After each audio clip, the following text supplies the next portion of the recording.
Hi everyone, Michael from Bullion Now, bullionnow.com.au. So we are still here in Berlin having a great time for the World Money Fair, and it happens to coincide with the release from the Perth Mint of probably one of the most exciting products they've had for several years, very reminiscent of the Oriana bar from years ago. So Perth is making the most of the Lunar New Year that starts on February 10th with this incredible design. So it's a dragon on a 1 ounce gold minted bar. And that in itself is a little different. You've got this beautiful scaled dragon about to clutch a fiery pearl, so that's a symbol of wisdom. But not only have you got this great bar with the LBMA Perth Mint design or stamp on the back of it, but it's also contained inside some incredible packaging. And I know that the inner geek in me, I suppose, is coming out where we start talking about the packaging as well as the bar.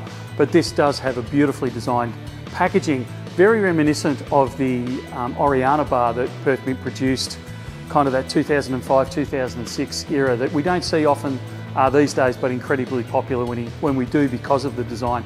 This one's actually got a plum blossom in the background of it, and it's very well designed in that tamper-evident packaging that Perth Mint uses for pretty much all of their minted bars.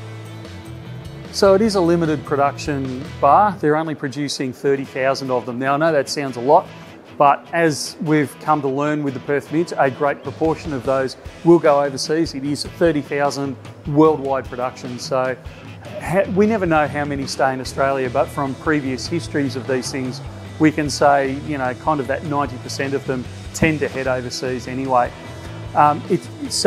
It won't be available for very long. Now, I'm not trying to stir people up over that, it's just a fact. They won't be available for very long. They are a beautiful bar, they are a difference. Whether they are the start of a new series, we don't know yet. So I'd say they're going to gauge the popularity of it, and I believe this one will be a popular one. So whether we see the Lunar Year of the Snake minted bar and going on further down the track, we don't know yet, but I would suspect it's quite likely. They are for pre-release at the moment, so if you click on the link down below, you will see that we've got them for sale, but they are pre-release, so or pre-order I should say would be a more accurate description. So read through the description below. It'll be somewhere between a week or 2 weeks before we have them in stock. Grab them while you can. We have got a decent allocation from Perth, but I strongly suspect they will go fairly quickly because they really are beautiful, and I think they are setting, if you're in the market for gold, for that 1 ounce gold bar, spend the extra few dollars on a beautiful bar so you've got something to talk about, but also it does have, this is not financial advice, but it does have that potential investment collector premium moving into the future, depending on what they do with this series. All right, we are still here, as we said, at the beautiful Estrel in Berlin for the World Money Fair. Stay tuned as we wander further around. We'll bring you other things, exciting things, interviews, and also a general overview of the show as we move through the days. We'll talk again very, very soon. See ya.